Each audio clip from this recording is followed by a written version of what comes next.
Novo CEO já chegou causando no Vasco da Gama. Tem o aval do dono?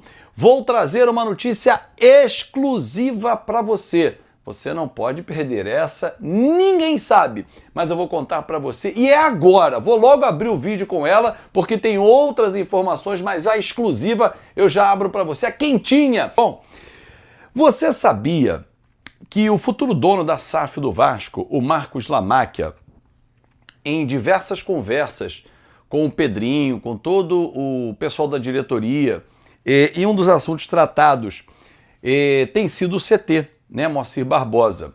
CT que o Vasco vai ampliar. Até aí, nenhuma novidade.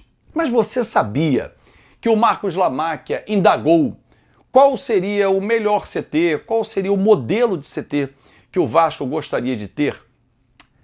Agora vem a notícia, torcedor.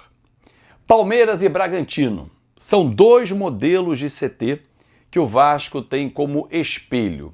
E aí, o Marcos Lamáquia foi procurar saber o responsável pela reforma, pela ampliação, pela construção. Quem foi o engenheiro? Mandou buscar o engenheiro. Essa é notícia exclusiva para você, torcedor do Fanático Vascaíno. O engenheiro que projetou, que ampliou o CT do Palmeiras e o do Bragantino visitou o CT do Vasco da Gama. Azevedo, como assim? Mas o cara ainda não é dono. Mas para você ter uma ideia do apetite, da vontade que o Marcos Lamáquia está chegando nesse investimento chamado Vasco da Gama. Então, notícia exclusiva para você para começar o dia, hein, torcedor. O engenheiro responsável pelos CTs do Palmeiras e do Bragantino esteve já no CT Moacir Barbosa. Parece loucura, mas não é não. Isso é fôlego, é dar logo velocidade ao processo. O Vasco vai ampliar. O Vasco hoje utiliza 1/3 do terreno. Há 2/3 ainda, você de frente para o terreno, do lado esquerdo, há um terreno em que o Vasco tem 2/3 ainda para ampliar.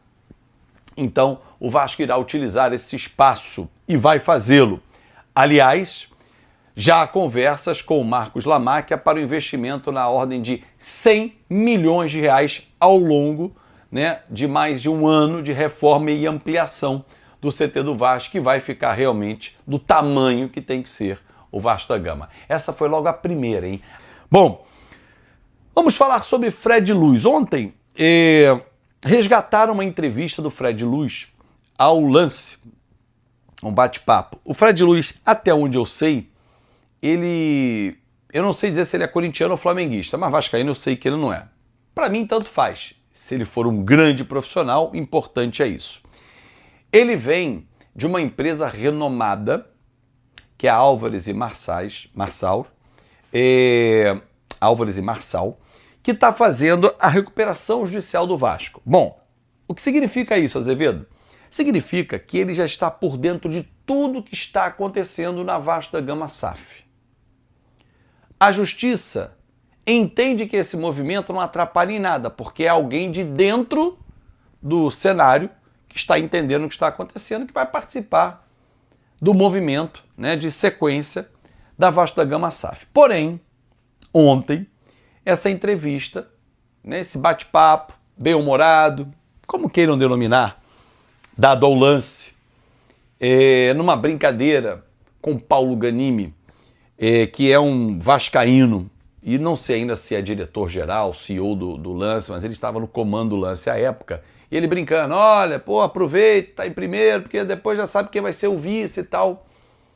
Cara, é uma brincadeira que, fora do ar, a gente brinca, a gente faz outras brincadeiras fora do ar, não sejamos hipócritas, tá?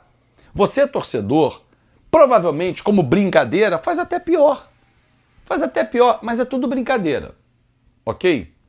Só que o passado dele ligado ao Flamengo, do qual ele foi dirigente, e agora assumindo como CEO da SAF, nos remete ao passado com o Luiz Melo. Flamenguista, declarado, sócio do Flamengo, não sei se o Fred Luz é ou não, e o que ele representou, o que ele apresentou, não foi satisfatório para o Vasco da Gama. Então assim, torcedor, pegou mal. Pegou mal, não a brincadeira, porque a brincadeira é brincadeira, né? Mas assim, um flamenguista ou um corintiano assumindo a SAF do Vasco, quando a gente já teve esse exemplo e que não deu certo, pegou mal. Azevedo, você é contra? Não, não sou contra. Você já imaginou ou você aceitaria o Eduardo Bandeira de Melo como CEO da SAF do Vasco? Foi presidente do Flamengo. Um dos responsáveis pela alavancada do rubro-negro. Ué, por que não? Pô, mas ele ia sacanear o Vasco. Peraí, você acha que os caras que jogam no Vasco são vascaínos? Você acha que o Léo Jardim é Vasco, o Paulo Henrique é Vasco, o Puma é Vasco, o Cuesta é Vasco, tá de penteado novo o Cuesta, né? Agora vai. Robert Renan, o Piton, o Cuiabano, são profissionais, gente. Eles têm que ser cobrados, não pelo time que torce, mas pelo resultado que tem que apresentar. Se o Fred Luz não apresentar resultado, ele não pode ser cobrado porque ele é Flamengo, Corinthians ou raio que o parta. Ele tem que ser cobrado pela função que ele exerciou. O Carlos Amodeu, que foi embora, não era Vasco. E foi cobrado pelo resultado que não apresentou. Você sabia que o Vasco teve uma proposta de 70 milhões de reais para o patrocinador Master e ele não fechou, alegando que poderia ter mais? Isso me foi dito por pessoas de dentro do Vasco. Ué, o Vasco, ó, até agora não fechou o Master, deve fechar por 35, ou seja, vai pegar 6 meses pela metade. Já tinha lá atrás mais 35, rasgou, jogou no lixo e não veio patrocínio de 100, 200, 500, não veio. Então ele foi cobrado pelo resultado não apresentado. Se despediu ontem, agradeceu o Vasco, claro, tem que agradecer. O Vasco é um gigante, qualquer um que passa no Vasco tem que agradecer ter trabalhado no Vasco. Ele não era Vasco, mas ele não foi embora por não ser Vasco, ele foi embora por não ter apresentado resultado. Simples assim. Simples assim. Aí você vai me perguntar, e eu vou dar a última notícia exclusiva para você, torcedor. Notícia exclusiva para você agora. Marcos Lamáquia não foi consultado, mas foi informado da movimentação. Não conhecia o Fred Luz. Foi perguntar. E aí, a quem ele foi perguntar? N pessoas. Algumas da bola, outros do mercado corporativo.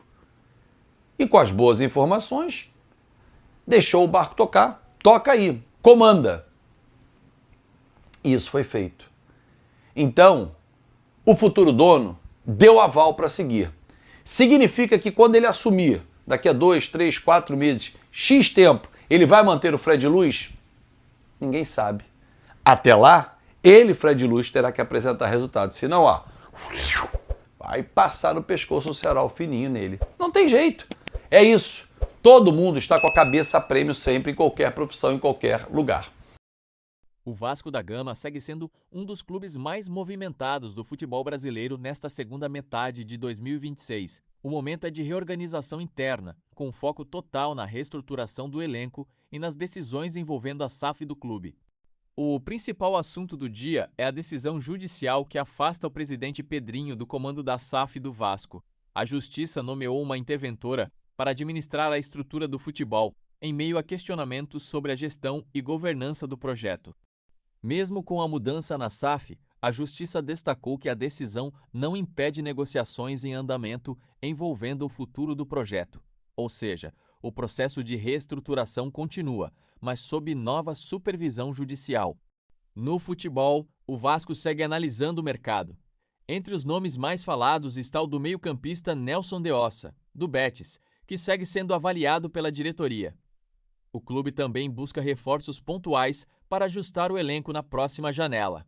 Outro tema importante é a busca por um novo treinador. O Vasco segue avaliando nomes no mercado, incluindo técnicos estrangeiros, enquanto mantém cautela nas negociações. A ideia é acertar um projeto mais estável para o segundo semestre. Dentro de campo, o clube vive momento de transição, com o elenco em preparação para a retomada das competições nacionais. A comissão técnica interina segue trabalhando enquanto a diretoria define o futuro do comando técnico.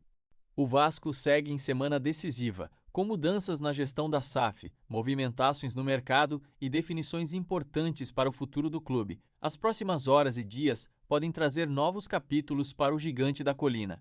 Fique ligado nas próximas atualizações.